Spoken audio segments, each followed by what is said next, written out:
Good evening, everyone, and welcome, and thanks for being here. And Jesse was telling me before this, actually, this is a tradition that he instituted when he came to the school, which I did not know. So welcome to the 9th annual State of the School.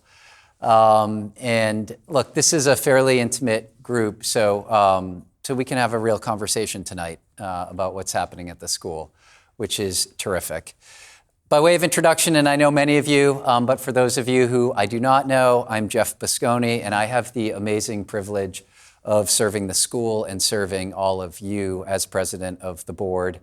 I currently have 3 children at the school. I have a 6th grader, I have 2 2nd graders, and I have a 4th son who graduated last year from Greenvale. So having 5 of us, including myself here last year, was a lot for the school to handle. So I'm sure Jesse and the team are very relieved that they're down to 4 of us. But look, as a parent, I've now experienced Greenvale from pre-nursery all the way through 8th grade graduation. And with that experience, I am so proud and happy to share that my wife and I are incredibly grateful to Greenvale for the ways in which it shapes our children and it has shaped our children in the past. What we're going to do tonight is really 3 things. I'm going to spend a little bit of time here up front talking about the board and what we've been working on, what we've been focused on. Then I'm going to turn to Hari, our treasurer, and Hari's going to take you through the financial condition of the school. And then lastly, and most importantly, we're going to spend the most time hearing from Jesse tonight on what's happening inside and out of our classrooms. And we'll leave plenty of time for Q&A at the end. So please be thinking about questions as we work through these different topics. Look, by the time you leave, our hope is that you will walk away with a holistic picture of what's happening at Greenvale, and you will have a distinct feeling that the state of Greenvale is extremely strong, and your children are receiving an education that is second to none. So let me now touch on our board and what we've been up to in the first half of the year. Our board has 18 members. We are all parents or very recent former parents. We have children across all grades at Greenvale, and we have expertise in a wide variety of areas. So we have expertise in the fields of finance, law, the nonprofit sector. We have expertise in real estate. We have expertise in academia, in academics, including elementary and early childhood education. It's a really professionalized board, and it's a hardworking group. Our role as trustees is to serve as fiduciaries, which means we have to act in the best interest of the school. It's our duty to act in the best interest of the school at all times. Our job is to protect and position Greenvale to thrive now and in the future. We also play an important role with Jesse, and we partner closely with Jesse to set the strategic priorities for the school and provide a level of oversight and governance for all of the core functions at the school. So let me talk a little bit about this year. We kicked off this year with the board offsite. I used the word offsite. It was actually here at Greenvale. So retreat may be a better word. But we spent the full day with Jesse and his leadership team. And our retreat focused on the medium and longer term priorities for the school with a particular focus around our strategic plan. For those of you who may be newer or maybe prospective families of the school, we actually have a few prospective families in the audience tonight, so welcome to you. We're really excited that you're here to learn more about Greenvale. Schools typically formulate strategic plans about every 5 to 7 years. And the goal of a strategic plan is really to set the strategic roadmap for the school over that 5 to 7 year time horizon. We are now at Greenvale in year 2 of our strategic plan. We adopted it during the 2022 school year. Our plan is focused on delivering educational excellence at Greenvale with particular emphasis on teaching and the continued development of our amazing faculty. We want to create the systems and the infrastructure to sustain great teaching at Greenvale. That's our goal. In Jesse's remarks, he's actually going to take you through the main pillars of the plan. He's going to talk about the enhancements that are underway, and he's also going to talk about some of the leadership changes and new roles he's created to drive out the plan. So following our offsite, we've spent the fall and the winter meeting with Jesse's key leadership team members and reviewing all of the key operating areas of the school. And what I'll do now is I'll actually touch on a few of those that I think are important to discuss. First is admissions and enrollment. So enrollment is probably the single biggest factor in determining the long-term success and viability of our school. And I am really happy to report that we are in great shape from an enrollment perspective, thanks to Lynn Dixon, our Director of Admissions, and the work of her team. We have 450 students at Greenvale today. That is across about 290 families. This year we welcomed 74 new students to Greenvale, so about 15% of our student body is actually new to the school this year. We're effectively at full enrollment. So 450 means we are basically full. Again, a great spot to be in. Where do our families come from? They come from a 15-mile radius of the school. That is predominantly where all of our families are from. We're also a big beneficiary of families from New York City moving into the area. This was a trend that, of course, accelerated during the pandemic. Following the pandemic, we had a lot of questions about whether or not, the families that had come here would stay. And good news is they've stayed. So Hari's going to show you a chart in a few minutes, which shows how much money we draw from the endowment each year. And the level of money we take out of the endowment each year depends heavily on what the level of our enrollment is at the school. And you'll see, as we entered 2020, actually the draw from our endowment dropped quite a bit as our enrollment went up, and we've been able to sustain that level of enrollment, which is terrific. I want to now talk a little bit about marketing and communications. So this is an area actually we don't talk very much about, but part of our enrollment story is actually a strong marketing plan. And we have a new director of marketing, Lindsay Hallman, and Lindsay works very closely with Lynn, our director of admissions, to position Greenvale with prospective families. And she does this through a variety of marketing channels. Think about digital, think about print. Like a lot of organizations, we continue to shift money towards social, towards digital, away from print. Also, like a lot of organizations, we track rigorously the performance of all of our content. So we track click-through rates. We track the performance of keywords in search.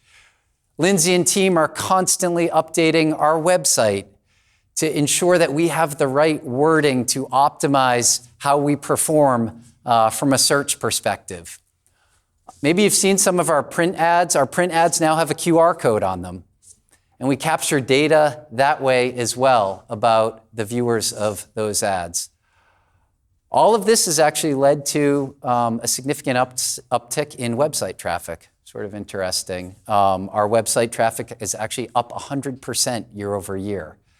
So we've seen a huge lift in visitors to our website. And of course, we track what people are looking at, what they're reading, et cetera. And that drives a lot of what Lindsay creates and posts on our website in terms of features and the blogs and so on. So it's really been a terrific effort by the entire advancement team, Lynn and Lindsay. All of that said, our single largest tool for marketing continues to be word of mouth. So all of us. And so if there's one ask tonight, and we don't have a lot of asks tonight, by the way, but if there's one ask, it's that all of us continue to act as ambassadors for the school. We have a collective interest, all of us in this room, and those of us who are going to watch this a little bit later, we have a collective interest in continuing to build and strengthen our community. And we can all play a huge role in that by being great ambassadors for the school. If you're happy, tell a friend about it, all right? I want to now talk a little bit about our campus. Our campus is one of our greatest assets. This year, during the year, before the year and during the year, we've actually completed 22 capital projects. The main focus of our projects has been actually security. So we've renovated 2 of our security booths at the gates of our campus. The 3rd security booth is actually set to undergo a renovation a little bit later this year. In addition, we installed the new electronic lock system on all of our electronic doors.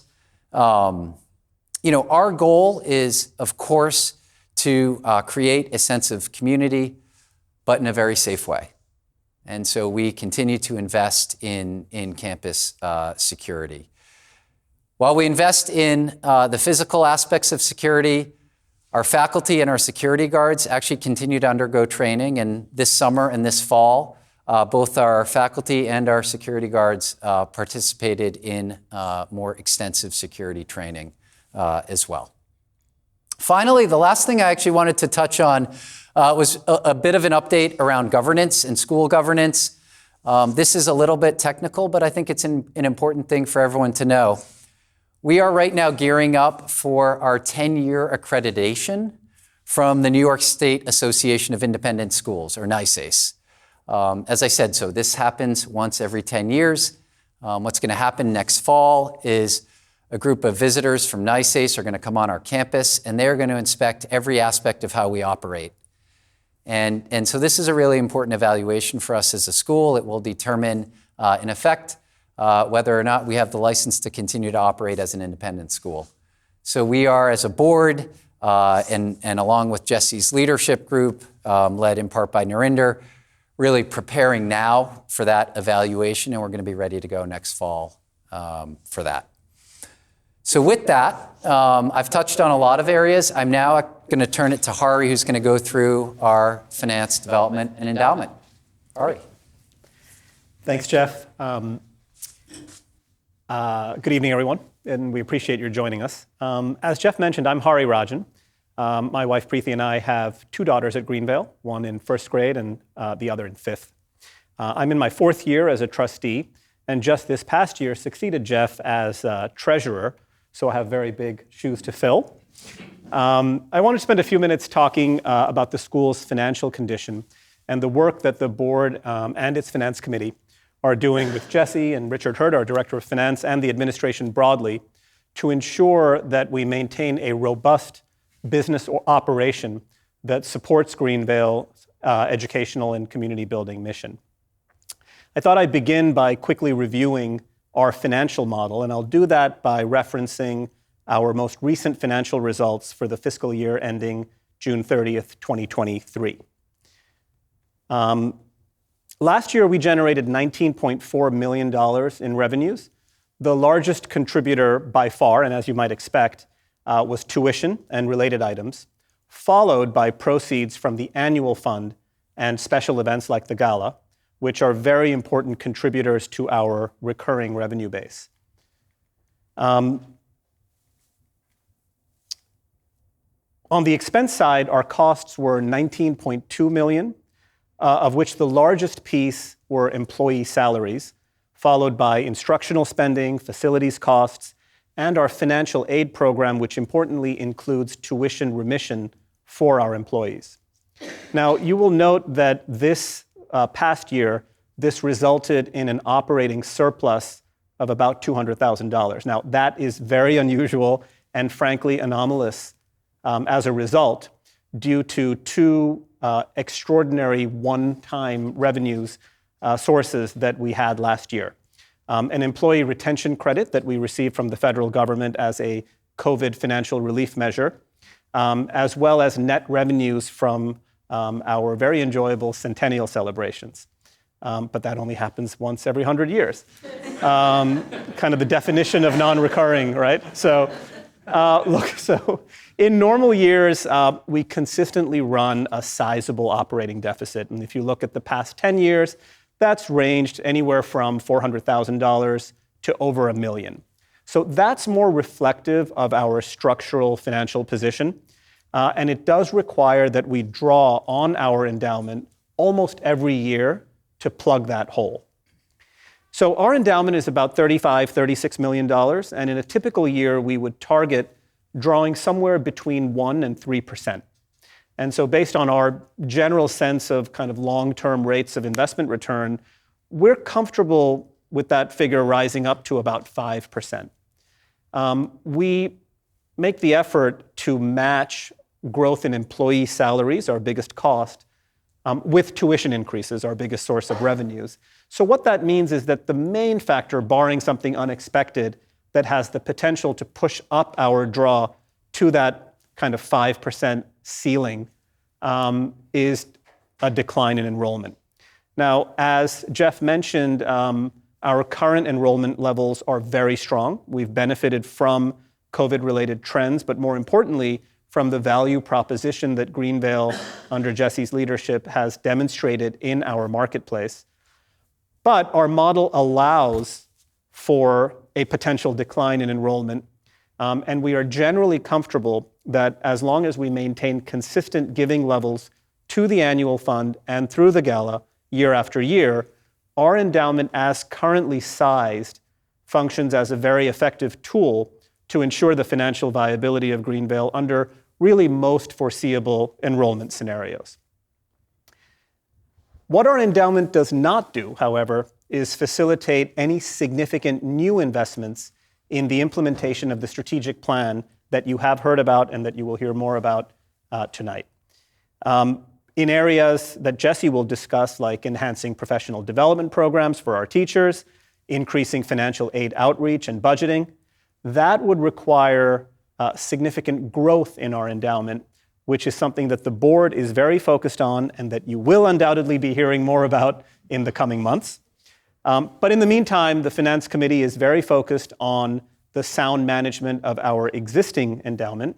And to that end, we recently completed a very comprehensive review of our asset management arrangements, which resulted in a change of our asset manager from an incumbent, Goldman Sachs, to a new provider, Common Fund. Some of you may know Common Fund. It's a specialist asset manager that focuses on nonprofit clients, particularly in the educational sector. And we felt that a more specialized provider would not only help us manage the endowment in a more tailored way, but also serve as a useful resource as we think through key business, financial, and operational matters going forward. So we're very pleased to have initiated that relationship.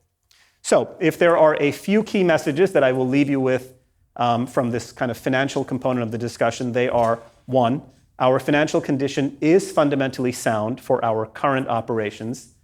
Two, we do appreciate and very much rely on your continued support in annual giving, which is essential to that stability. So when Jeff, you said you have one ask, it's not one ask. We do rely on that. It's a very important, two asks for today. And counting. For today. It is a very important component of our financial model. But we are looking at initiatives to grow our endowment, to support some of the more cost-intensive elements of the strategic plan. And as I said, those are items that you will hear more about in the coming months. So with that, I will turn it back to Jeff. Yep. Thanks, Hari. Look, so what I hope you'll take away from my comments and what Hari just shared is, number one, the sheer amount of work it actually takes to operate this school very effectively. There's a lot that goes into it. We have a wonderful leadership team under Jesse and some of the others here tonight, and it just a tremendous amount of work goes into this. That's point one. The second point is we have incredible strength actually across a lot of these critical areas, and that positions us really well as a school now to continue to invest for our future. So Jesse now is going to talk actually about the most critical area of our operations, and that is teaching and learning. And this is, as I said and Hari mentioned, an area of major investment for us right now as a school community. To tee up Jesse in this session, I thought I would actually share a quote that Narinder shared with us actually at that board retreat at the beginning of the school year. I thought this quote captured really well the spirit of our strategic plan, but also the mindset of our faculty and our leadership team here at the school. So it says, if we create a culture where every teacher believes they need to improve, not because they are not good enough, but because they can be even better, there is no limit to what we can achieve. So we're a great school, but we can be even better. And if our teachers are coming every single day with that mindset, we are so lucky as parents and community members. So with that, Jesse, over to you.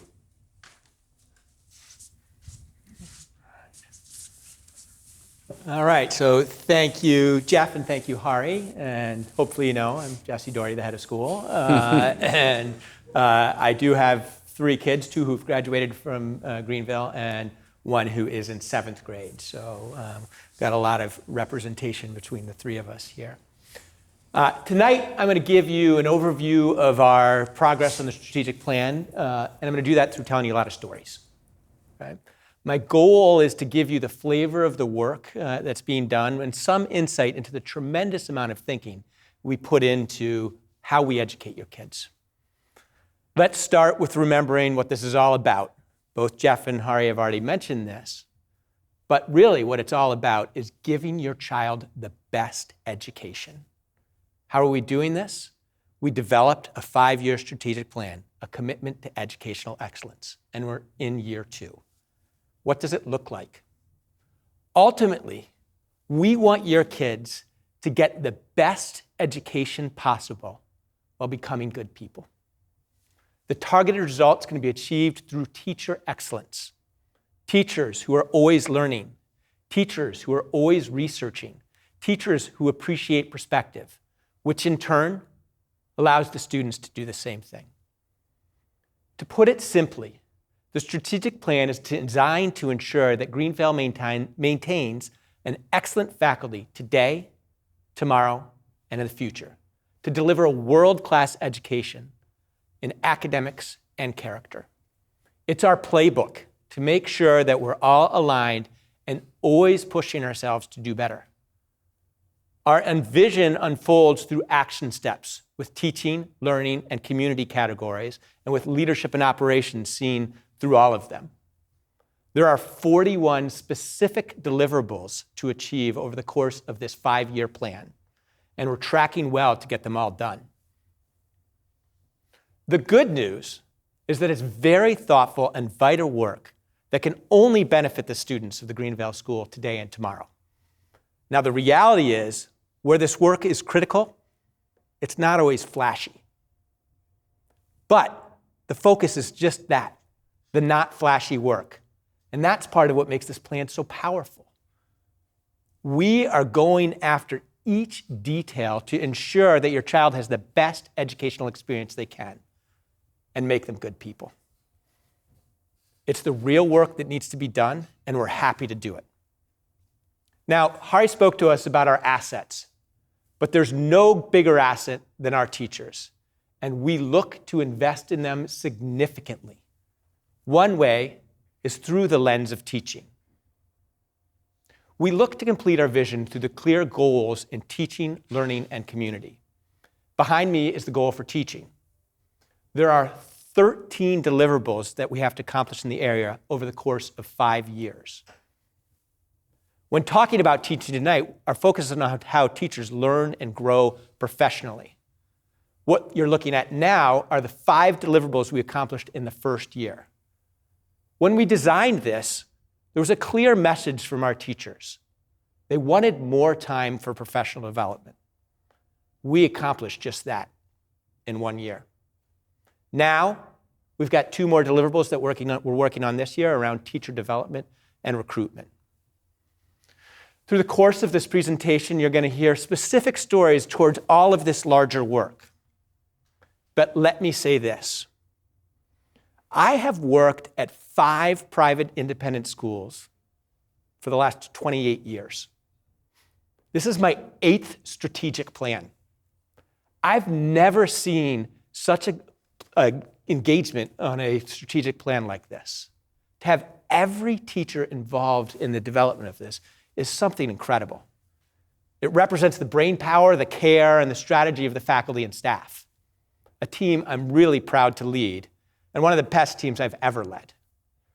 A strength of this faculty is the real love they have for this place and the tremendous amount of experience. At the end of our year closing faculty luncheon, we celebrate years of service at school. Check this out. We have 8 teenagers. Jessica Chen has been teaching at Greenville for 14 years. Jill Damagala, 14 years. Nydia Aguirre Calderon, 16 years. Harvey Bass, 16 years. Kevin Kane, 16 years. Tyler Wood, 16 years. Trish Karsu, 18 years. And Cammie Gallagher, 18 years. We have 13 teachers in their 20s. Maggie Healy, 20 years. Aisha Daly, 23. Megan Endress, 23. Kelly Flink, 23. Kathy Ayanada, 23. Melissa Noga, 23. Callie Gillis, 24. Frank Zanone, 25. Louise Linder, 26 years. Anthony Scatino, 26 years. Rick Geismar, 27 years. Karen Ressa, 27 years. And Julie Rooney, 27 years. And 430 and up. Joanne Pappas, 31 years of teaching at Greenville. Janine Murray, 34 years teaching at Greenville. Valerie Field, 39 years of teaching at Greenville. And Carol Rausch, 44 years of teaching at Greenville. Also interesting to note is we've been fortunate to have Greenville alum who loved their experience so much that they chose to come back. Second grade teacher, Brianne DeShaw. First grade teacher, Elizabeth Garlone. Art teacher, Nina Fagioli. And admissions director, Lynn Dixon, are all Greenville alum. Speaking of alum, we have 44 alumni parents at the school right now. Now, let's talk about some specifics we've accomplished around teaching. You may not know this, but when your kids leave at 12:25 on Friday, the faculty stays first for a community lunch together and then meets to do important work all geared towards developing them even further as teachers. This is a picture of a recent meeting that Narinder's running right here in the theater. This is where a lot of the work gets done. What's some of that work? Critical part of a teacher's career is getting feedback. The academic team, the division heads in Narinder, study the importance of peer feedback as a way to enhance teacher excellence as a part of the strategic plan. What did they note? They noted that through peer partnerships, our teachers set goals and actively reflect and evaluate and iterate in their teaching practices. That teachers who practice reflection can more effectively encourage their students to reflect, analyze, and evaluate to improve their own learning. With this, teachers come up with goals with a partner to think about how to improve their practice. For example, one teacher this year, in partnership with another teacher, noted that she wanted to allow more opportunities for her students to make creative decisions. Not something I necessarily always promote at my house. This kind of goal is then supported with the help of a peer who will come visit the classroom. Next, it's supported by the division director who will observe a lesson and think about what kind of professional development may enhance that. Ultimately, this all leads to improved learning for your child because the teacher's being so reflective with somebody else. Now, I want to note that this is the kind of activity that all teachers want. I remember as a middle school English teacher wanting this kind of feedback, but almost every school fails in doing. The fact that we developed this with the teachers through the strategic plan has made it a very effective tool that we're doing this year. Now, this brings us to professional development.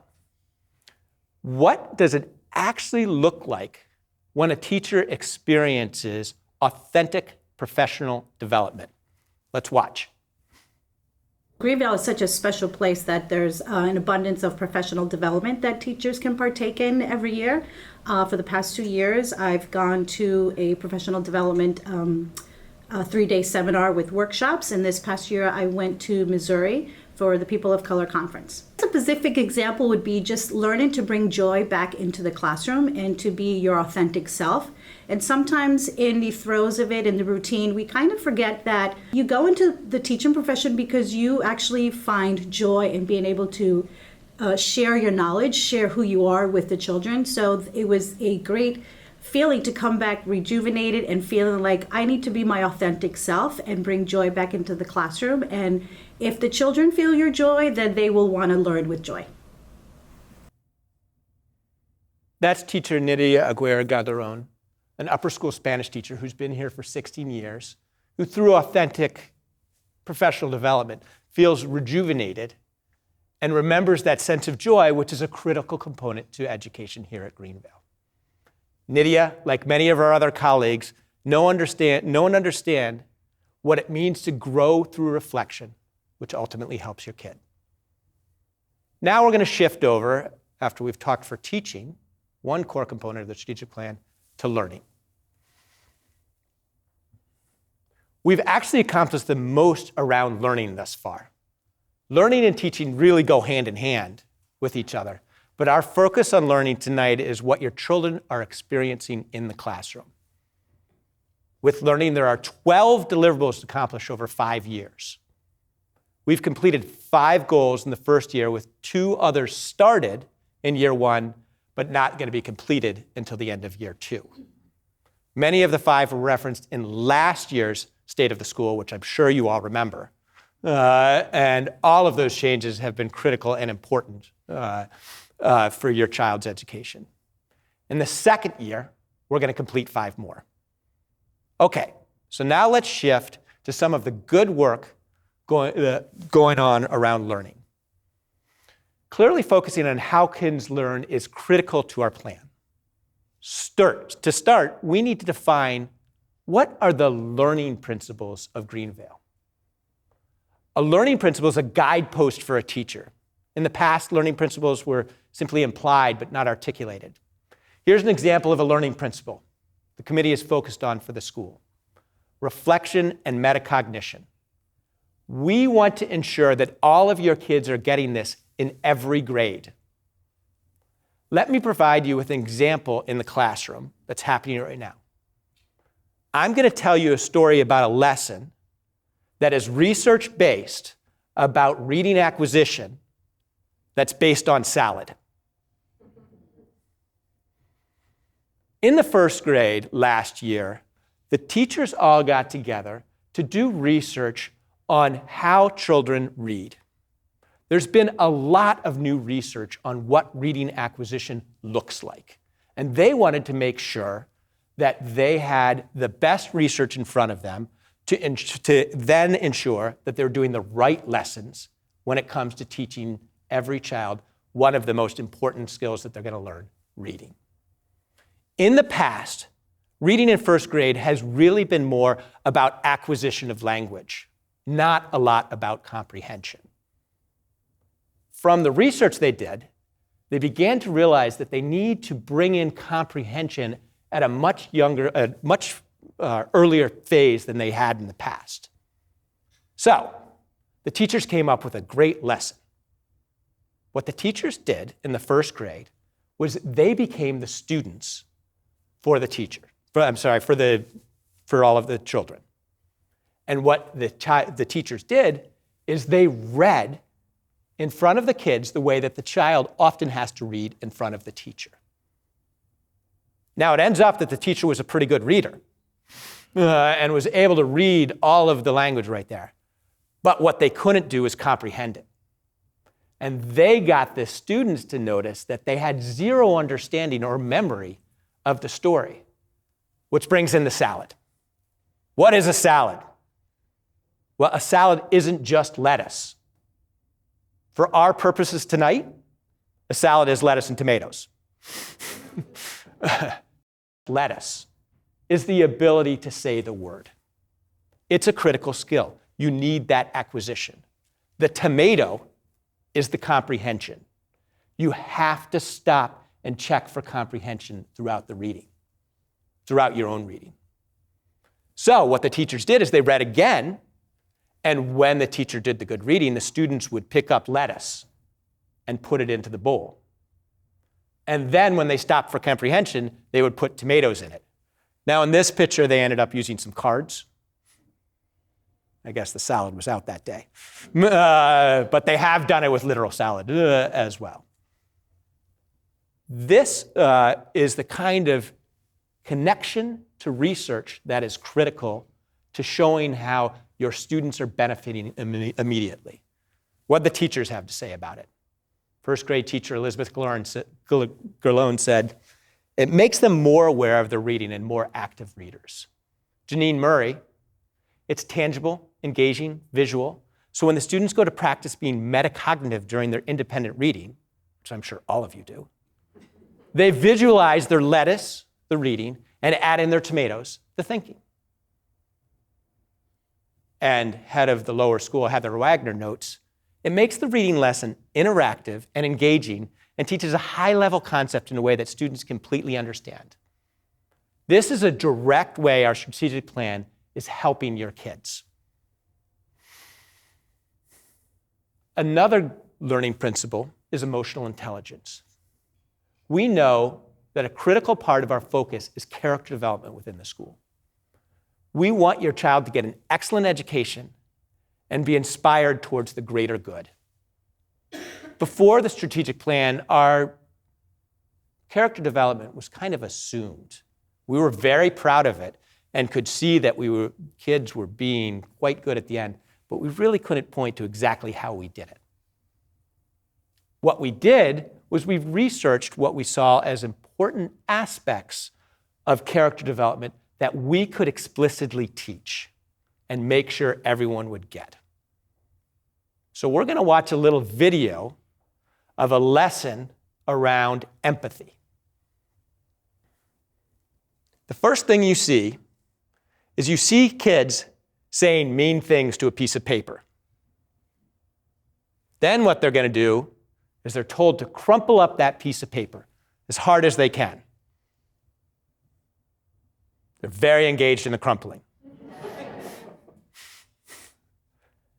After they've crumbled the paper, they have to take the time to try to spread it back out and smooth out the piece of paper to make it perfect. What they come to understand is that the paper can never be perfect again. The lesson for them is that those mean words aren't going to go away. That you have to realize what you're saying, no matter how much you try to smooth it out, is going to have an impact. That kind of lesson, this is a group of sixth graders, is the kind of lesson that happens across the board for our students to make sure that they're thinking about the way that they treat others and thinking about empathy in ways that are important.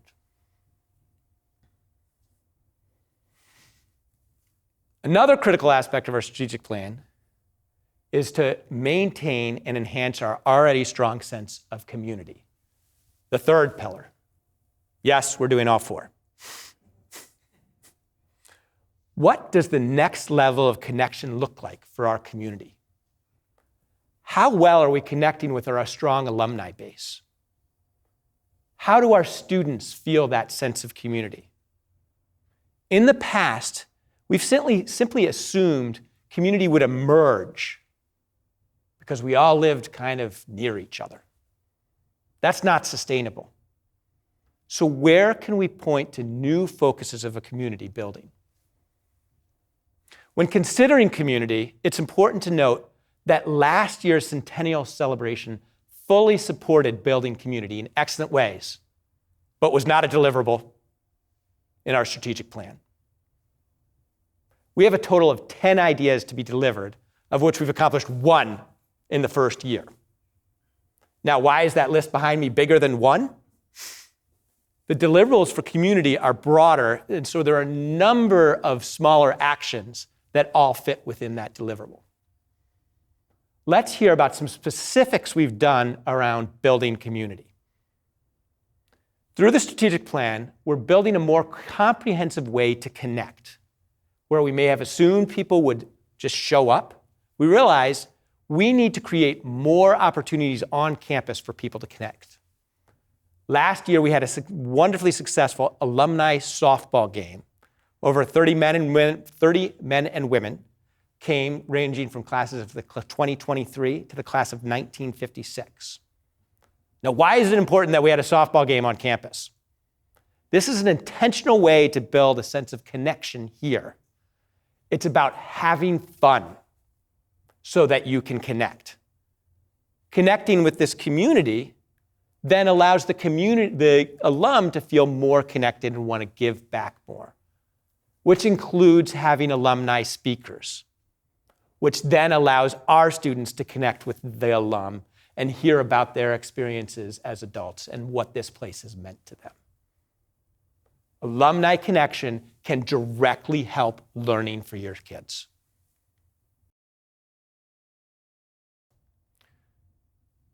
Community building is that the activities are at the core of students' daily life here. One of these ways that this happened is our beloved buddy system. The buddy system has been around forever. I don't actually know when it started, but I can tell you that I've heard about it for generations. Buddies are a partnership between the upper school and early childhood, where the big buddy and the little buddy spend quality time together, allowing the older student to have a mentoring opportunity and the younger student to have a big kid to look up to. We've done this for a long, long time, but what the strategic plan is doing is making clear why we do it. This year, while trick-or-treating on Halloween, these two buddies ran into each other. Noah's mom was very surprised when her son, a nursery student, went running over to this big kid, an 8th grader, only to learn that it was his buddy. That's an authentic connection. Why is that important? Connection and belonging are drivers for better education. How is this about the strategic plan? We have a much deeper understanding that the tradition of buddies, the ability to connect, the ability to mentor, the ability to look up to somebody is something that is critical to a child's experience. And therefore, all of our focus is on making sure that's what happened so that when the kids see each other out there, they connect again. I can tell you at a personal level, my 7th grade son still talks about who his buddies are and even knows where they go to college.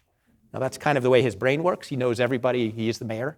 But he knows everybody. But it's incredible to hear him still talk about those people in his life. Okay. Last but not least, leadership and operations.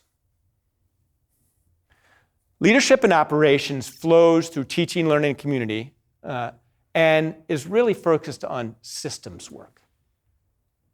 Like community, the deliverables are broad, but there are many actions that have happened. Here are the 11 actions that occurred, listed behind me, from the one accomplished deliverable that we did last year, which was a changed leadership organizational chart. There are a total of 6 deliverables to be completed over the course of 5 years, with 1 completed in the first year and 2 more to be completed by the end of this year. It's been my task to think about how our systems can better support teaching and learning and how the school should consider, what the school needs to consider to add or subtract in the spirit of that. How do we make sure that our work is always strategic? For example, one of the things that has happened is we recently made our school psychologist a full-time position.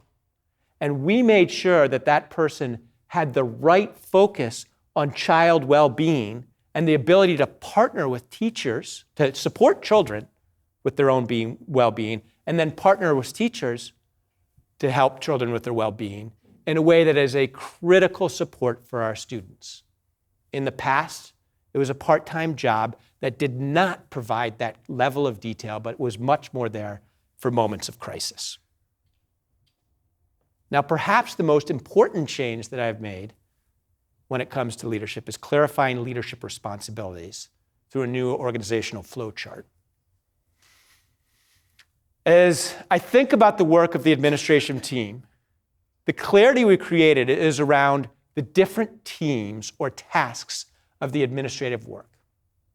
In the past, it was just administrative work. The senior administrative team would get together and just do it all. Now, we have a clarity of purpose by having delineated teams with work that needs to happen. For example, Narinder Bala's job as the associate head of school means she's in charge of the educational leadership team. With the help of the division head, she oversees all teaching and learning for the school. Everything we've discussed today around teaching and learning is through the guidance of Narinder. My focus is on the senior leadership team, thinking about the policies that team needs to make. And for now, it's the institutional advancement. And then Richard Hurt, our business manager, is in charge of operations. This new model really helps clarify the purpose of our work, which allows us to think more strategically. Now, I'm going to spend a minute to talk about a transition that's happening that connects to the strategic plan and gives me a moment to talk about someone that's important to me. For the last 53 plus years, Richard Hurt has been in the field of education, of which for the last 16, he's been at Greenvale. And with the last 9 with me. What has Richard done in his 16 years at Greenvale?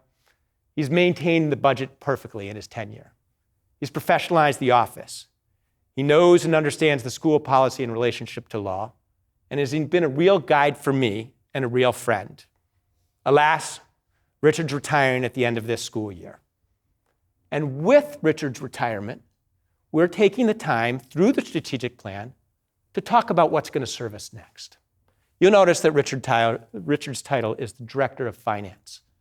That title does not really capture all of the work that he has done. While we looked for a new person, we changed the title to the Director of Finance and Chief Financial Operating Officer, Chief Financial Operating Officer, CFOO, sorry. Been a long day. And believe that work better captures what work Richard's doing and what our new CFOO will be doing. I'm excited to announce that our new CFO will be Teresa Foy, who will start this summer. Teresa comes to us where she is the current CFOO at the Collegiate School in New York City. Before that, she was the CFOO at the Buckley Country Day School. And before that, she was a CFO on the private side for about 15 years. We did an extensive search across the entire country with an outside organization. Of the countless applications that we had, she rose above the best in her ability to connect with the community, to understand the uniqueness of the school environment, and her vast knowledge in policy and human resources. We're very excited to have her start with us in July. So, getting close to the end for me. Teaching's 13 deliverables, plus learning's 12, plus community's 10, and add 6 more from leaderships equals 41 tangible ways that we're ensuring that your child will flourish and get the best academic experience they can while being inspired towards the greater good. We are in year 2, and we've already accomplished a lot. Teaching, creating a culture of continuous growth and reflection is working, and it has a positive impact on your child. Learning, being on the forefront of research, doing what is right for our kids, focusing on the student experience has already led to significant improvements and more consistent experience for your child. Community, seeing our role in building community, making sure to include as many perspectives as possible while always coming back to joyfulness helps your child. Leadership, getting the right systems in place, making sure that behind the scenes everything is sharp and professional helps your child. Now, looking at the horizon, we've accomplished a lot all within the confines of our current budget. We will need financial support to make all of this go to the next level. But that'll be another presentation. So, my goal tonight was to give you some color of the great work that's happening throughout the school and a little flavor of education that's going on. What we're going to end with is a 3-minute student-made video that was shown during our new tradition of Founders Day on January 12th. I want to reiterate, this was produced, written, and filmed by the students. It's a student flavor that perhaps is going to do a much better job of describing everything we're doing in the strategic plan than I just did. So let's watch this video.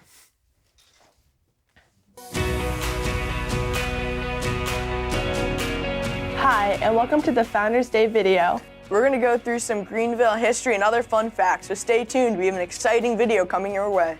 Let's open up with some Greenville fun facts. Did you know that the Greenville boys' locker room used to be in the Nah, I'm just kidding. You already know that. What I'm sure you don't know, though, is that in 1926, Greenville graduated its first and only 11th grade class. Also, in 1938, the head of school's house was built for $22,000, and the previous headmaster's house, now the admin building, was converted to a classroom space. Also, did you know that the logo and motto of GVS were actually created by students? What do you think is important for Greenville to keep doing in 2024? I think we should keep doing the Fall Festival because it's fun for kids to experience having Halloween, not just at home, but in school too. That's a great answer. Why do you think that they should keep this? Because it's just fun, and I think it's fun for the older kids to meet the younger kids, and it's fun for the younger kids to play all the games. That's a great answer. I think it's also good that that all the younger kids get a sense of the tradition that Greenville's had over all the years, and maybe make some changes, like take out some of them, because it's always good to have change, even though we should keep the tradition of the Fall Festival. So if you had to pick one memory at Greenville to be your favorite, what would that memory be? It would probably be on Founders Day when there was a whole ice cream buffet. I like that. That was nice. Nice. Were you there with your friends? Yeah, I was with my class. It was fun. Awesome. Thanks, Andreas. What is your favorite event at GVS? I like Blue Gold Day because it's festive and fun. Awesome. What is your favorite lunch at Greenville? I like the Chinese food back in the days where it was really good. And what is one word you would use to describe Greenville? I think it's awesome. Great, thank you. Hello, my name is Shay. And my name is Chris. And thank you again to our wonderful classmates who introduced the Founders Day video. We just watched some awesome interviews that really capture what makes the Greenville School stand out. GVS's mission statement is pretty spot on because we've seen students growing in various ways and developing a solid sense of community. One thing that sticks with us is a saying found in our mission statement: every child is known. It's not just words, it's really true. Here at Greenville, you're not just another student. You're known and appreciated for who you are. Those interviews gave us a glimpse into the friendships, learning, and all-around growth happening here. The Greenville School strives to make their students smarter, better people, not just in class, but in life. It's more than just a school. It's like a big, welcoming family, where everyone isn't just taught, but known, and your ideas matter. Big thanks to all the students who shared their stories with us. And a special shout out to Greenville because today is the school's 101st birthday. Thanks for watching and being a part of this place where every child watching this right now is known. Happy birthday and happy Founders Day, Greenville. Happy birthday, Greenville! You can clap. That's worth a clap. Yeah.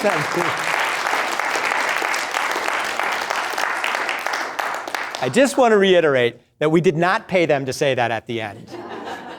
But to think about the fact that our kids see that we have a sharp mission, that our kids know that there's something real about being known here, that it's about friendship, learning, and all-around growth, that we're making them smarter kids all around, and that we're one big family. You couldn't ask for a better message to come from a kid. It tells us that the work we're doing is the right work, and it makes it our privilege to think about how we can do that work even more. So thank you for coming, and we're going to change to see if you have any questions for us.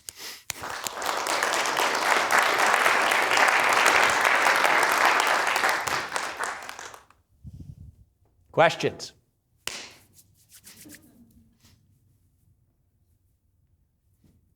Is the plan actually published? The plan is published and actually soon to be launched. Sorry, the question that I'm repeating so that everybody else online will hear it later is the plan actually published? And so the answer is yes. First off, our strategic plan is on one page. It's the mission, vision, and value. The mission, values, and vision of the school. Everything is about the very short vision. Everything I've described tonight is the playbook towards that vision. That playbook will soon to be released on a new part of the website that will be coming in the next couple of days, so that you can see all of the deliverables and where they are. It's a very good question. You can ask them questions too. I was just wondering if there are funding implications of costs in some other area gone down, enabling additional spending on teachers or things moved around in the budget, or maybe an REF, whoever. Yeah, so the question was, as we're thinking about the funding of the school, have costs gone down in other places that has allowed for us to shift some of the assets we've had to pay for it? And the answer is yes. Really, starting with Jeff, right before COVID, Jeff, Richard, and I and the finance committee made 7 different budgets for COVID, and none of them were right. It was the 8th one after the fact that ended up being the right one. And one of the things that we did was we really tightened up around and focused on where all spending was and making sure that it was appropriate and strategic.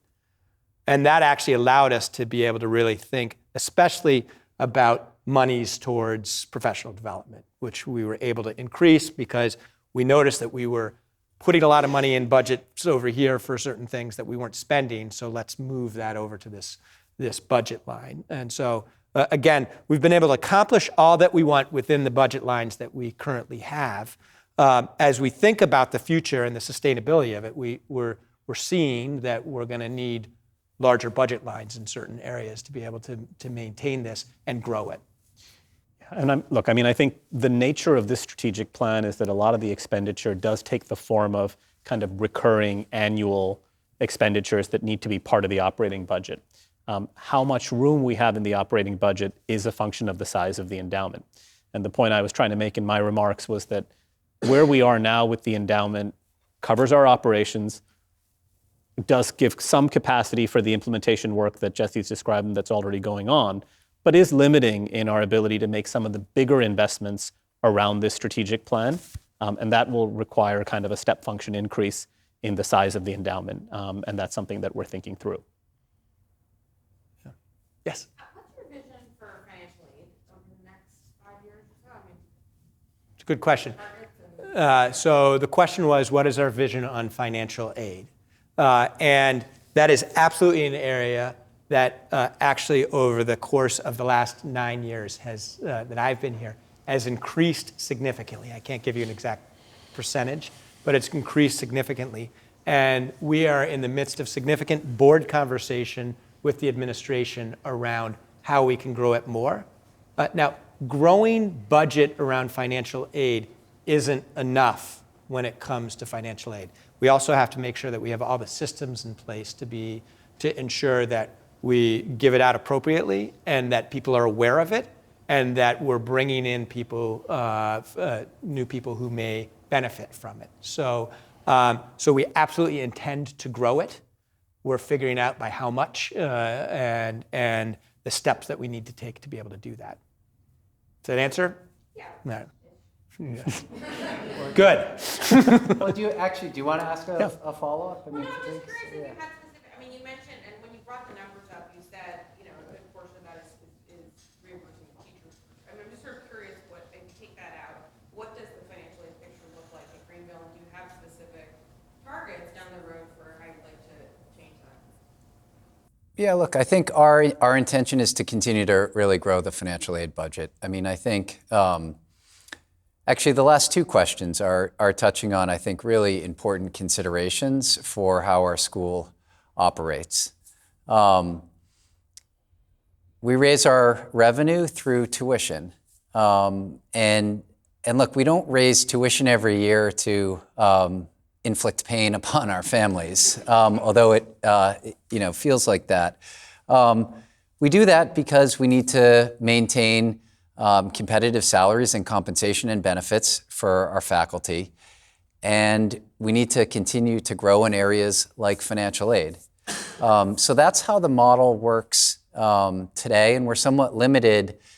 Our ability to increase something like financial aid is somewhat limited by our ability to keep growing tuition, because that is the main funding source for aid and our main expenses. So I think over time, what we'd like to do is actually create more permanent funding through the endowment for things like financial aid, or even teacher salaries and benefits. And to the extent that we can actually take some of those things out of the operating budget and have them permanently funded through the endowment, that creates, I think, a lot of opportunity for growth. And look, the reality is that the math is relatively simple, right? Where our endowment is today, we can assume that we're going to earn maybe over the long run 5% on that. We are drawing, in good years, we're drawing kind of 2 to 3%. Enrollment does fluctuate, so there are years where we may have to draw 5%. That doesn't leave a lot of room for significant line item increases in the operational budget. And financial aid is one of those areas. And financial aid, obviously, as Lynn will talk about, it's not just a function of making the resources available, it's also the outreach and the integration and all of that work that needs to be put into expanding a financial aid program. It's not just increasing the actual aid that's dispensed to incoming families. Stephanie. A slightly lighter note here. You mentioned that website traffic had gone up 100%. That's sort of a fascinating thing, and also tied into, are we reaching a bigger demographic, or is that just using the website as a resource for current parents and alumni? Do you know? Yeah. So we had a question about what we have learned through the website and demographics that Jeff's going to jump into. Yeah, sure. So look, I mean, our actually tracking and our analytics actually show that we are having a broader reach. It's not just the same people going on more frequently. We actually track where the traffic is coming from, and not surprisingly, all of the external data shows that increasingly people are finding out about schools through online search and through review portals, actually. And so that's a place where we've actually increased our presence. Niche is one of the ones Niche is one of the school review sites where we have a presence, and prospective families go on and they read about the school, and then they ultimately will click through to our website to learn more. So that's been a nice actual source of traffic to our website. So we're tracking where people are coming from, and we've seen a lot more visitors, which is great. Also, I didn't talk about it, Lindsay actually writes a blog. And the reason she writes a blog is, of course, it's interesting and there's a lot of insights to share. But we've also found that having some of the content from the blog attracts search results from Google. Right? So when you have changing content on your website that's frequently updated, and that's going to attract more search results and more clicks and more eyeballs. So we're doing all those things. Yes. I was curious about the teachers. Like, how do you decide which teachers get to further their education each year or attend seminars? Like, do they apply or do they take turns? So good question. Question around what does the professional development look like for teachers? How do we decide? We have a sizable budget around professional development that actually has two categories. One is professional workshops that teachers can apply for, and I'll explain that in a second. And the other is actually for graduate level courses, and we'll pay for 2 graduate level courses for in one academic year for a teacher. And thus far, we've been able to fund all of the graduate level courses that we've been asked for because of the budget. Now, and we've really been able to send every request for different conferences, send people to every conference that they want to go to with our current budget. However, we actually want to make it a requirement that every teacher have professional development and spend a certain amount of dollars every year within that, and so that we know everyone every year is doing that. We can't afford to do that right now. So we would have to make some shifts to be able to make that happen. Yes? You guys mentioned that the current student base is at 450, and that is established as max enrollment. How did you guys arrive at that number, and is it the intent to maintain that number, say, over the next 5 years? Give us some color and thought process into that. Yeah, so a question around how we understand full enrollment and what does it mean 450 is fully enrolled. And it's actually, it's more nuanced than you first think. We are fully enrolled, but we could have taken a bunch of 8th graders this year. We don't get a lot of 8th graders. That's we have a particularly small 8th grade. So there's always fluctuates a little bit. Last year, we were 465. That was with the largest 8th grade in a very long time at the school. And so when they graduated, because all of the other classes were full, we fully knew that we would have a little bit of dip, but still be fully enrolled. So anticipate a little bit of a bump up next year. For kind of the easiest way to understand this is we essentially think about 3 sections per grade that are full. Now, for some of you, you're like, wait a sec, my child has 4 sections in the class. Part of that comes by virtue of some of the work, some of what we saw from COVID, where we needed to actually have our class size be a little bit smaller to connect and teach more for the students. And we found that we needed to keep that for a little bit longer than we thought. So essentially, 3 is the model, 3 sections of roughly a class between 14 to 16 kids in each class is the norm at Greenvale and what we strive for. And so minus, I think, just a couple of grades, that's where we are. There's always a little bit of space where we, might be able to have a few kids here, might be able to have a few kids there. But really, since COVID, there's a lot less room in the middle than there used to be, where somebody could come in and know automatically that there would be a spot in 3rd grade. That just doesn't happen in the same kind of way that it would. And so, does that make sense to you? Yeah, is the intent to sort of maintain that? That's the intent, to maintain that, yeah. And the way that I've described the school to many is a really big, small school. And so we're kind of at the largest end of small that you can be, and that's exactly where we want to be.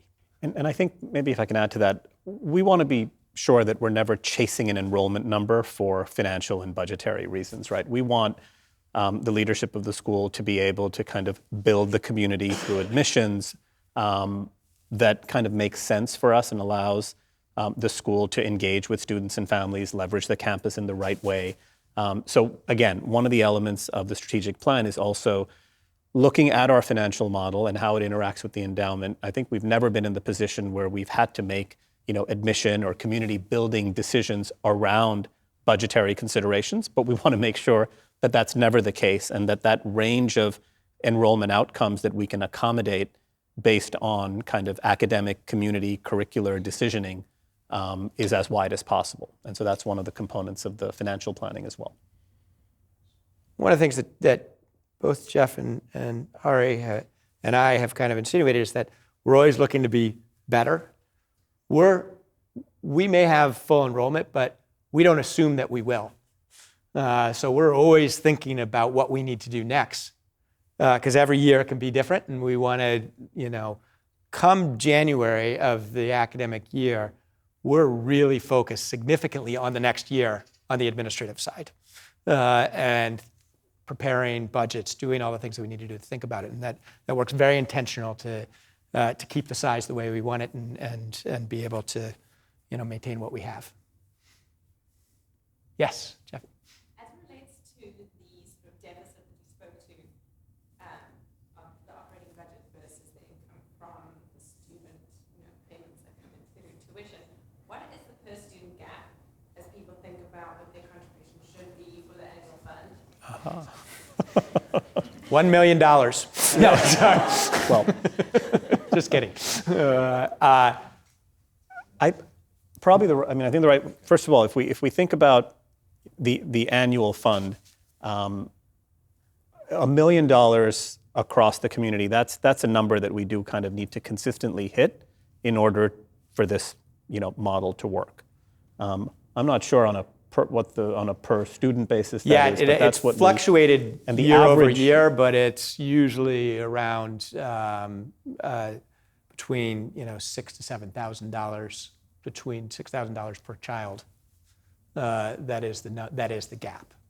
And just to be clear, all academic institutions operate in the United States operate this way. Yeah. This is the norm. Like we're not intentionally creating a deficit budget. We are intentionally doing that because that's the way schools have always, done their budgets as a way to, cover some of the costs and then. And there's an efficiency to that, right? Because by allowing structurally the annual fund to plug a per student deficit, to your point, that there are two things there, right? One is it allows families that are capable of giving more money to do that and kind of voluntarily, effectively increase their tuition to help those who cannot. And it's also very tax efficient because those contributions are tax deductible. So there is some logic to having a structure that relies on an annual fund, which is why we don't think of the annual fund as contributions to the endowment. We think of the annual fund as part of the annual operating budget and kind of another source of per student tuition-like revenues.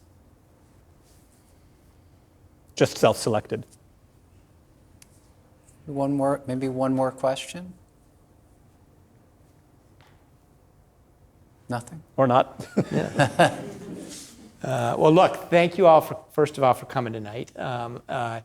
Appreciate the great questions and the level of engagement. And thank you, Hari, and thank you, Jeff, for all of your help around this and your great wisdom. I want to also make sure to thank Theo, who's in the back and changing all the slides for us, and the tremendous work that she did to help put all of this together. Hopefully tonight you're leaving with a better sense of what happens at Greenvale. And if nothing else, know that you have an incredibly engaged faculty and an incredibly engaged administration who only wants to think about the best ways to help your child. Have a great night.